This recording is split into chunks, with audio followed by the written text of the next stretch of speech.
আজকের এই বিশেষ আবহাওয়া আপডেটে আপনাদের সবাইকে স্বাগতম।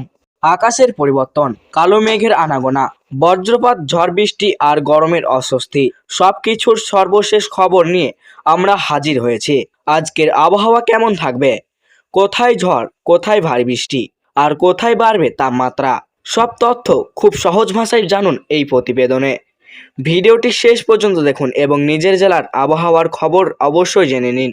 আবহাওয়া খবর 27 মে 2026। পশ্চিমবঙ্গের বিস্তারিত আবহাওয়ার আপডেট। পশ্চিমবঙ্গ জুড়ে আবারও বদলাচ্ছে আবহাওয়ার পরিস্থিতি। গত কয়েকদিনের গরম ও অস্বস্তিকর আবহাওয়ার পর আজ রাজ্যের বহু জেলায় বৃষ্টি ও বজ্রঝড়ের সম্ভাবনা তৈরি হয়েছে।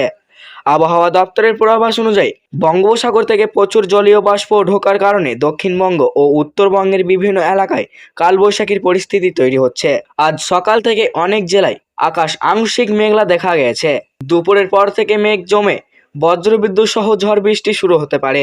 বিশেষ করে দক্ষিণবঙ্গের বীরভূম, মুর্শিদাবাদ, নদিয়া, পূর্ব বর্ধমান, পশ্চিম বর্ধমান, হুগলি, হাওড়া, উত্তর ও দক্ষিণ 24 পরগনা জেলায় ঝড় বৃষ্টির সম্ভাবনা বেশি রয়েছে।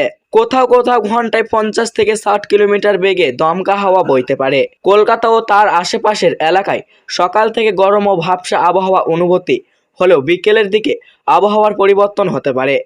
কালো মেঘ জমে বজ্রবিদ্যুৎ সহ হালকা থেকে মাঝারি বৃষ্টি হতে পারে। এর ফলে তাপমাত্রা কিছুটা কমলেও বাতাসের আর্দ্রতার পরিমাণ বেশি থাকায় অস্বস্তি পুরোপুরি কমবে না। অন্যদিকে উত্তরবঙ্গের দার্জিলিং, কালিম্পং, জলপাইগুড়ি, আলিপুরদুয়ার ও কোচবিহারের জেলায় মাঝারি থেকে ভারী বৃষ্টির সম্ভাবনা রয়েছে। পাহাড়ি এলাকায় কুয়াশা ও মেঘের কারণে দৃশ্যমানতা কমে যেতে পারে। পর্যটকদের সতর্ক থাকার পরামর্শ দেওয়া হয়েছে। কিছু এলাকায় পাহাড়ি রাস্তা পিছল হয়ে যাওয়ার সম্ভাবনা রয়েছে। আজকের দিনে সবচেয়ে বড় চিন্তার বিষয় হলো বজ্রপাত। আবহাওয়ার বিশেষজ্ঞরা জানিয়েছেন দুপুর থেকে সন্ধ্যার মধ্যে বজ্রপাতের প্রবণতা বাড়তে পারে। তাই খোলা মাঠ, নদীর ধারে বা বড় গাছের নিচে দাঁড়ানো বিপজ্জনক হতে পারে। কৃষকদের বিশেষ সতর্ক থাকার পরামর্শ দেওয়া হয়েছে। মাঠে কাজ করার সময় আকাশের বিদ্যুৎ চমক দেখা গেলেই দূরত্ব নিরাপদ জায়গায় চলে যেতে বলা হয়েছে। সমুদ্র উপকূলীবর্তী এলাকাগুলিতেও আবহাওয়ার খারাপ হতে পারে। দীঘা, মন্দারমণি, কাকদ্বীপ ও সুন্দরবন এলাকায় দমকা হাওয়া ও বৃষ্টির সম্ভাবনা রয়েছে। মৎস্যজীবীদের সমুদ্র যেতে নিষেধ করা হয়েছে, কারণ আগামী 24 ঘন্টায় সমুদ্র উত্তাল হতে পারে। আজকের সর্বোচ্চ তাপমাত্রা কলকাতায় প্রায় 38 ডিগ্রি সেলসিয়াসের কাছাকাছি থাকতে পারে এবং সর্বনিম্ন তাপমাত্রা থাকতে পারে 27 ডিগ্রির আশেপাশে। তবে বৃষ্টির কারণে অনেক জেলায় তাপমাত্রা কিছুটা কম অনুভূতি হবে। আবহাওয়া দপ্তর জানিয়েছে আগামী 28 ও 29 মে বৃষ্টি ও বজ্রঝড়ের সম্ভাবনা থাকবে। কিছু জেলায় ভারী বৃষ্টিও হতে পারে।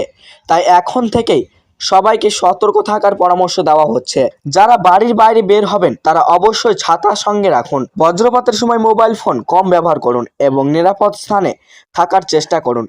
রাস্তায় জল জমে যানজটের সমস্যাও দেখা দিতে পারে, তাই প্রয়োজন ছাড়া বাইরে না বের হওয়াই ভালো। সব মিলিয়ে বলা যায় আজ পশ্চিমবঙ্গের আবহাওয়া অনেকটাই পরিবর্তনশীল থাকবে। কোথাও গরম, কোথাও কালো মেঘ, আবার কোথাও ঝড় বৃষ্টি, এই নিয়েই কাটবে আজকের দিন। তো সুপ্রিয় দর্শক, এই ছিল আজকের আবহাওয়া আপডেট। আপনার জেলার আবহাওয়া কেমন আছে তা কমেন্টে জানাতে ভুলবেন না। আবারও নতুন আবহাওয়া আপডেট নিয়ে খুব শীঘ্রই হাজির হব। সবাই নিরাপদে থাকুন। ধন্যবাদ।